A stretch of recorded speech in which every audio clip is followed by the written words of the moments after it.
This week, Laurie Salvail, Executive Director at cyber.org, joins us to discuss cybersecurity workforce development for K through 12. What an important topic.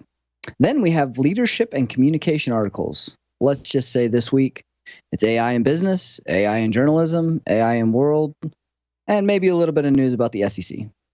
So all that on Business Security Weekly. This is a Security Weekly production for security professionals by security professionals. Please visit securityweekly.com/subscribe to subscribe to all the shows on our network.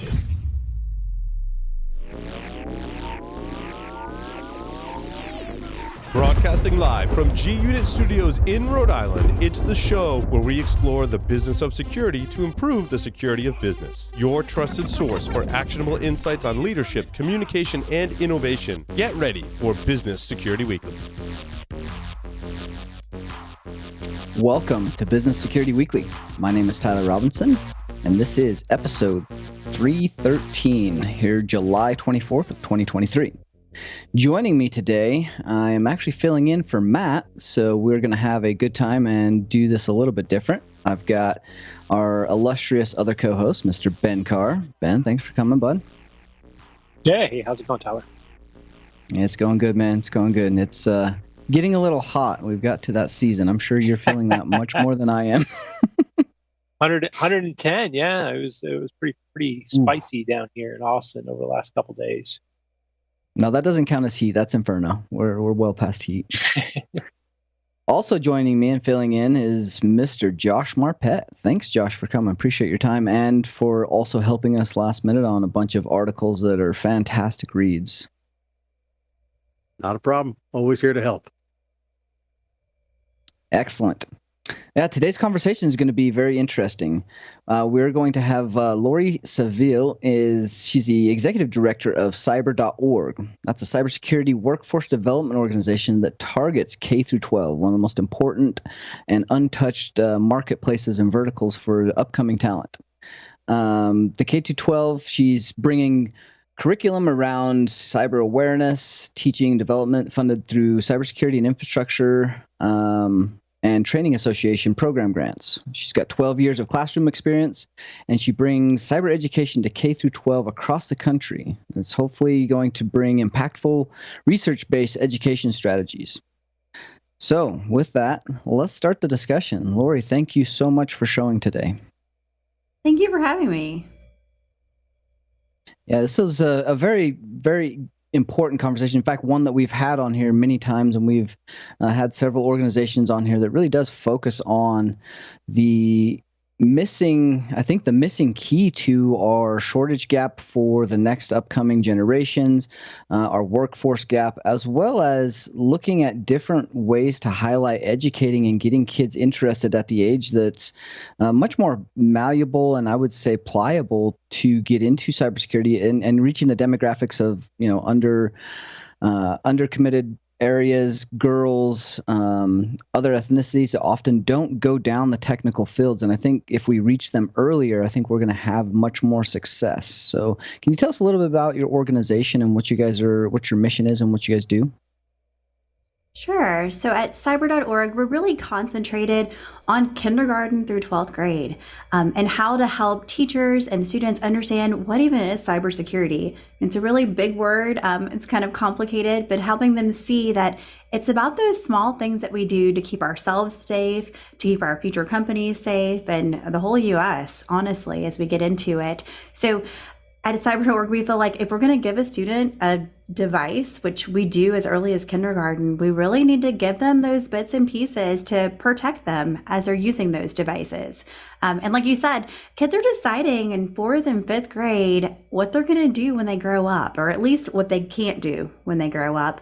So it is important to get them before they make those decisions and rule out certain careers that they might be really good at in the future. No, that's awesome. Those careers are definitely it's a different age to kind of get them involved, right? Because many of them can program, but we really have to keep them interested to get the basics, and keeping those attention spans at those ages becomes very difficult. So what kind of creative strategies do you guys have for developing some of that unique curriculum, and how do you enable teachers or parents or anybody to really dive in when I would say most of them are not really that technical as well? That's very true. So we start with a team here at cyber.org that has a lot of classroom experience. We've been there, we've stood in front of students before and talked to them about different things and kind of understand where they're coming from. We travel to a lot of schools across the US as well. And so we've been inside of those classrooms. We know what it's like to stand in front of those sometimes 25, 30 something faces staring back at you. And so we come to our curriculum development with that in mind. Also, it is such a passion of our team to make sure that kids see themselves in these cybersecurity roles. And so it starts very simple with like cute little cartoon graphics of career profiles. And so we're able to show students a little bit more concretely what a cybersecurity job is. What are some of those choices? And so we use graphics that represent different cultures and different groups, even disabilities, so students can look around their room and kind of relate some of that stuff to cybersecurity roles. We know, like at career days at a school, we've got a lot of kids that want to be teachers, doctors, lawyers. They see these people in their community.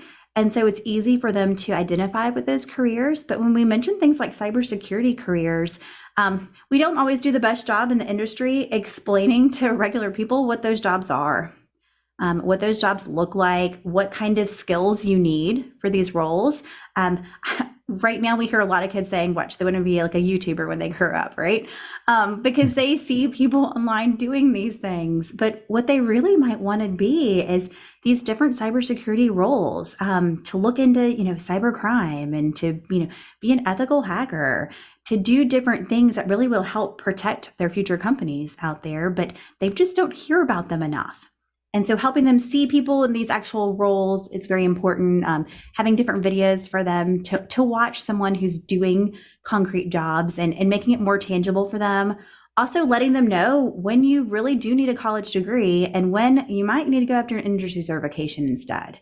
To be upfront with them about those different options and choices, because some of our students might have disabilities that might keep them from being successful in college, but those same disabilities lead to some great strengths that are needed in the cybersecurity workforce. And if they just focused on those industry certifications instead, they can be very successful as adults.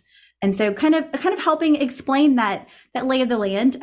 Things are changing so fast, and a lot of times parents don't know how to help their kid kind of find their niche and know what those career professions are. So on our website at cyber.org, we have a whole section devoted just to careers and helping families and kids and teachers really see what a cybersecurity career is and all the different options and avenues that are a part of that.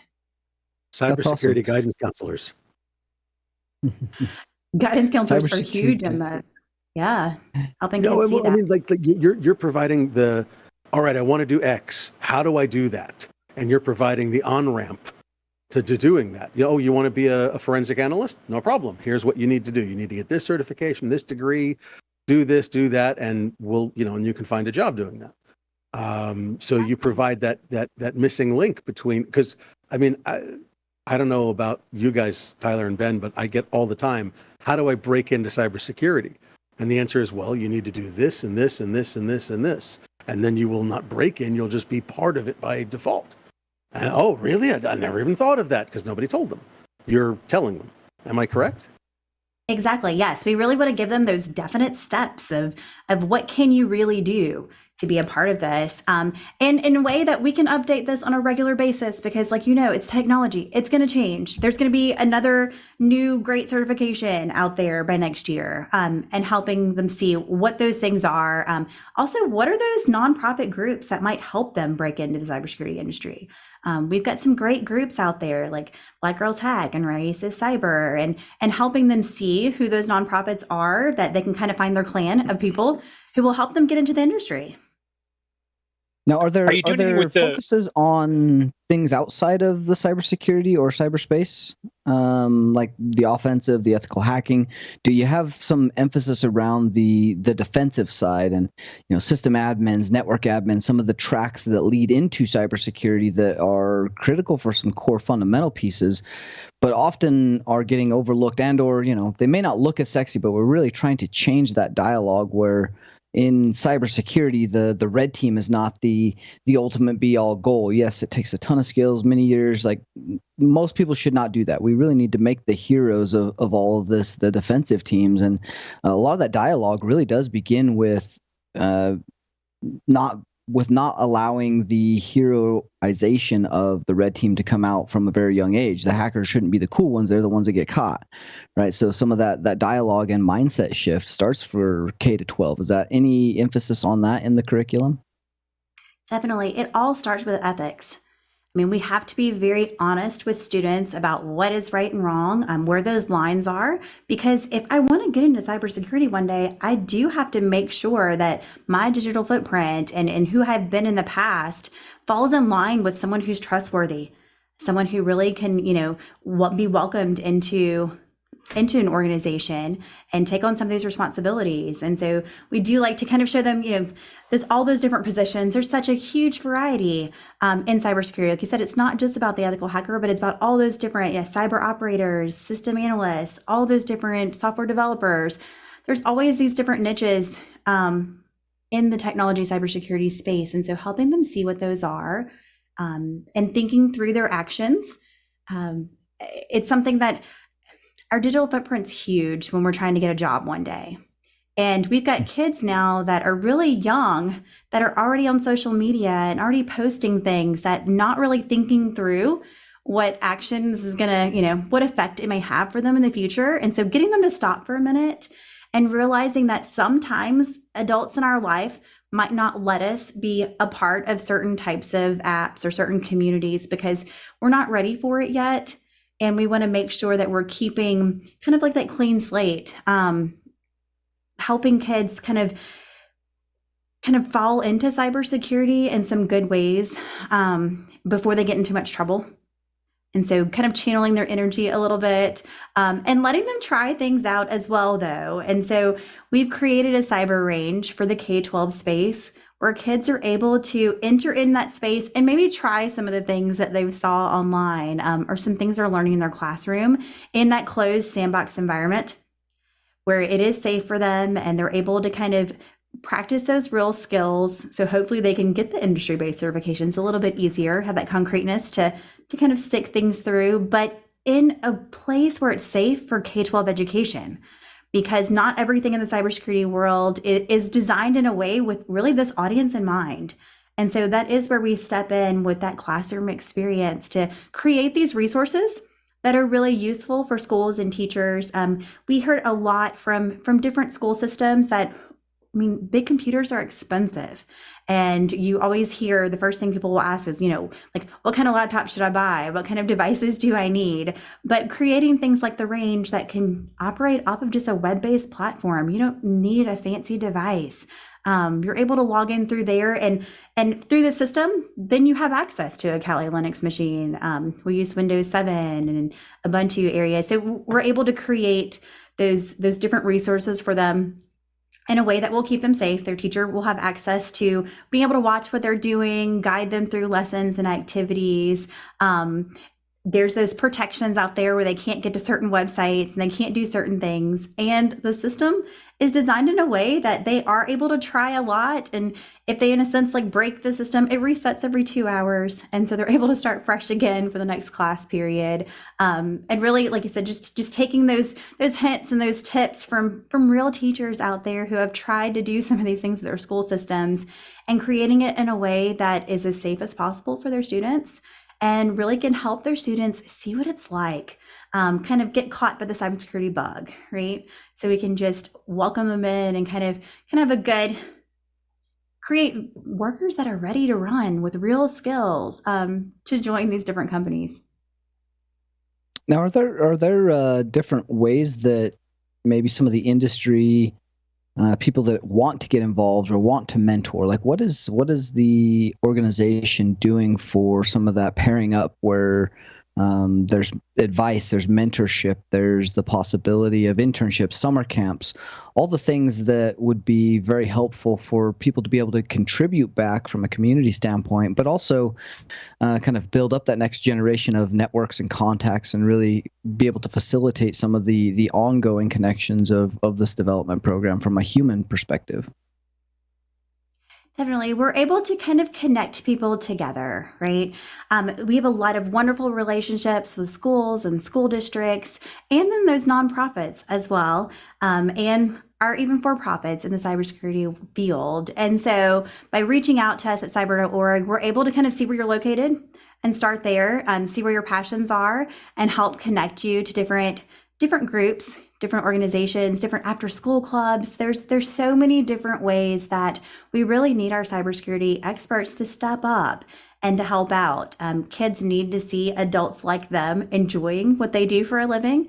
And there's just nothing quite like just having those honest conversations with them, being able to enter into a classroom and meet with the students and talk to them, let them see you. Is always extremely helpful. And so we do provide some of those mentoring aspects here at cyber.org, just that advice on what to say to kids based on how old they are, because that's a big part of it as well. There's things and ways that we talk about cybersecurity with kindergarten students through second grade, third through fifth can handle a little bit more. And then our middle school and high school students need more of those practical applications. But definitely reach out to us at cyber.org and we can connect you to local areas and different places that just match up with who you are and where your passion and interests lie in the field of cybersecurity. Hey, Laurie, so I've got a question for you. How many schools, groups, like how big is cyber.org's sort of membership, if that makes sense? Definitely. So we have over 30,000 teachers right now that have access to our materials. We are in all 50 states, Kidding. U.S. territory. That's awesome. Yes. So we have a pretty big footprint right now. Of course, always looking for ways into other areas because you've got those amazing school districts that are ready to jump on board and really foster those relationships with their kids in cybersecurity because they see the importance of it and they understand it.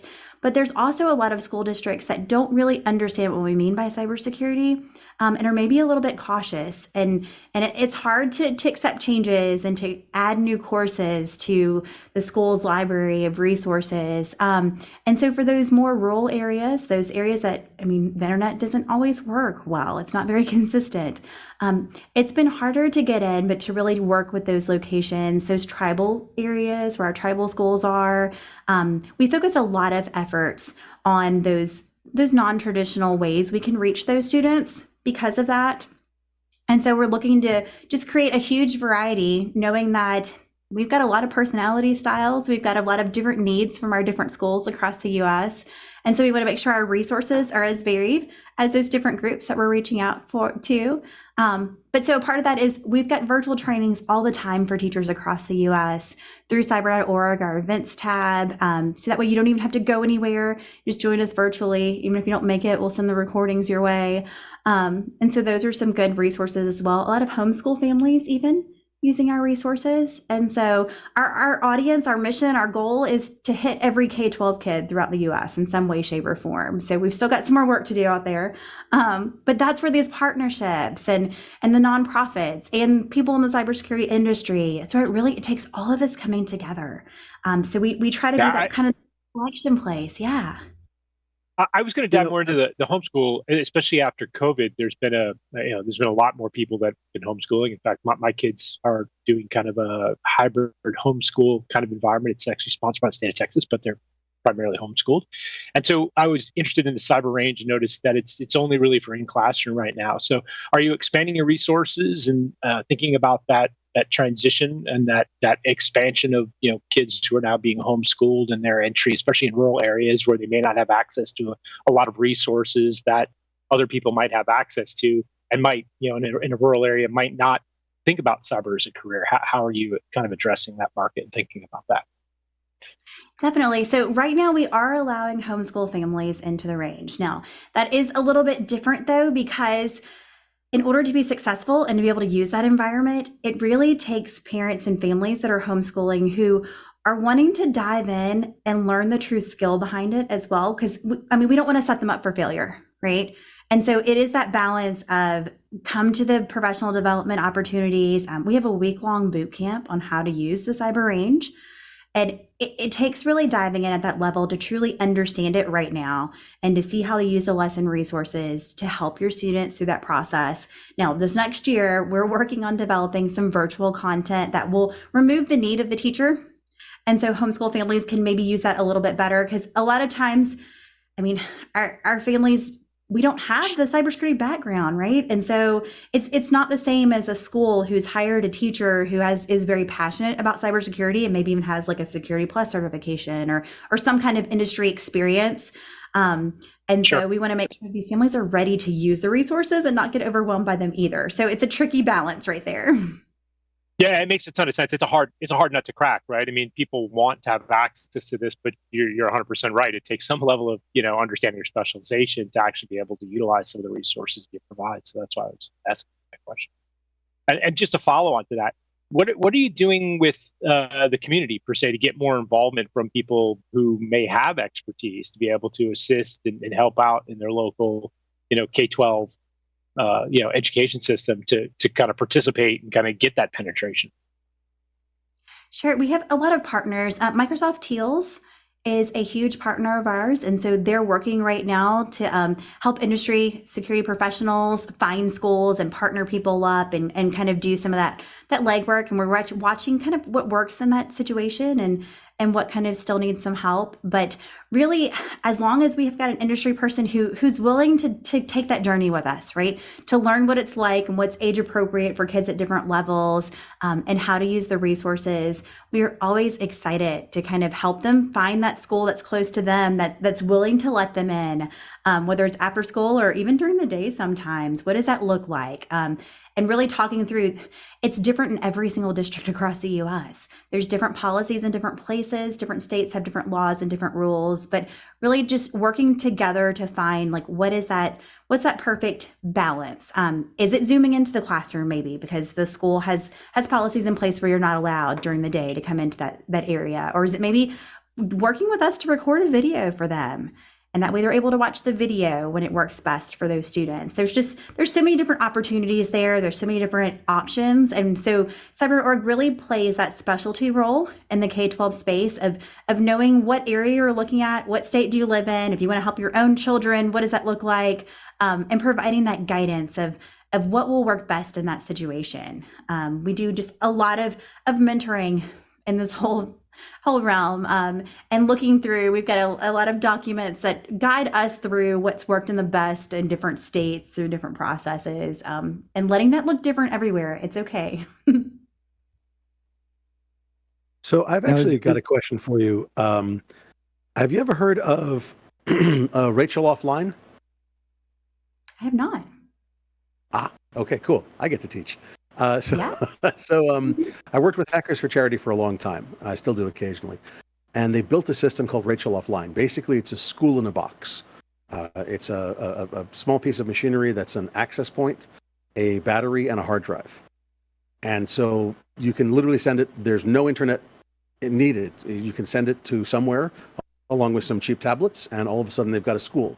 It has massive amounts of data on it, all of Khan Academy, all of Wikipedia, you get the idea, dozens and dozens and dozens of databases.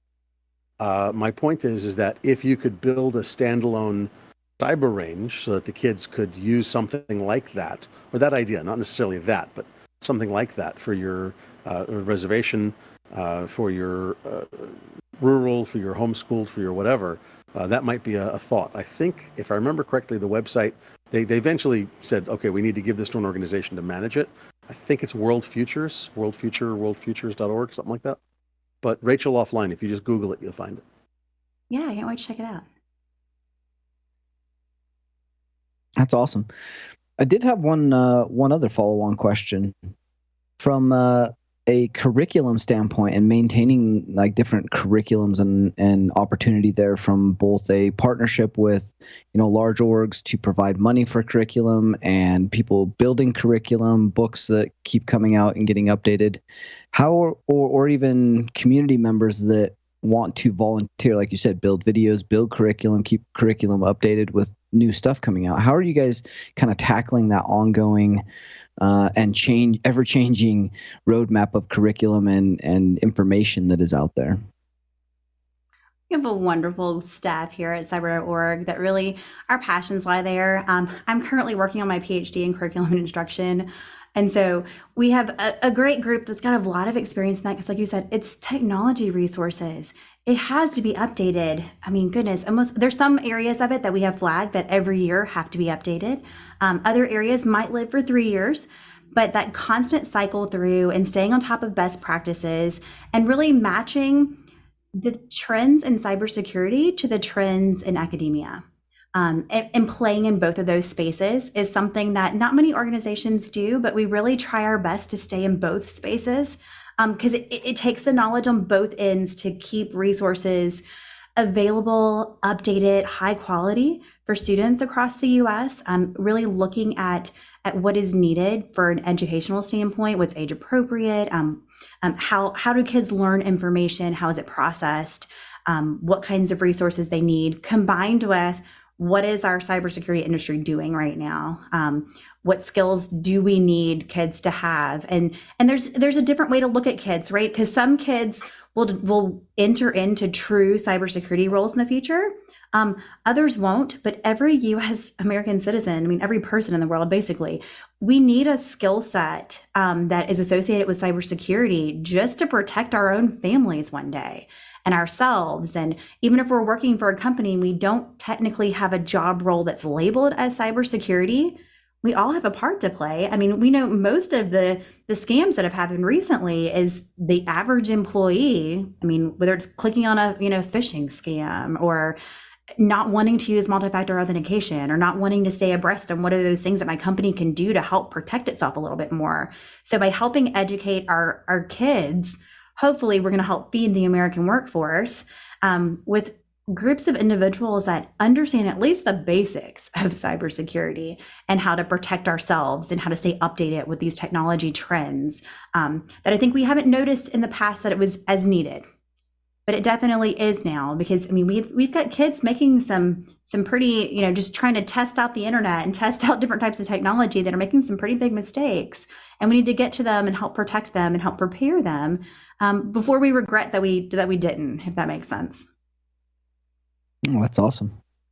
No, appreciate it. Is there anything else you kind of wanted to cover or shout out, any upcoming events or news that you guys have? Sure. Cyber.org. Okay. So the website and the name are the same. Check us out. Check out the events tab. Reach out to the schools in your area and let them know that Cyber.org has resources. We have full courses. We have curriculum, kindergarten through 12th grade. And we're willing to work with any school district to help prepare teachers to be able to truly teach these things, and that it's fun. Our kids love it. And we're here for you. So use us. Cyber.org. That's awesome.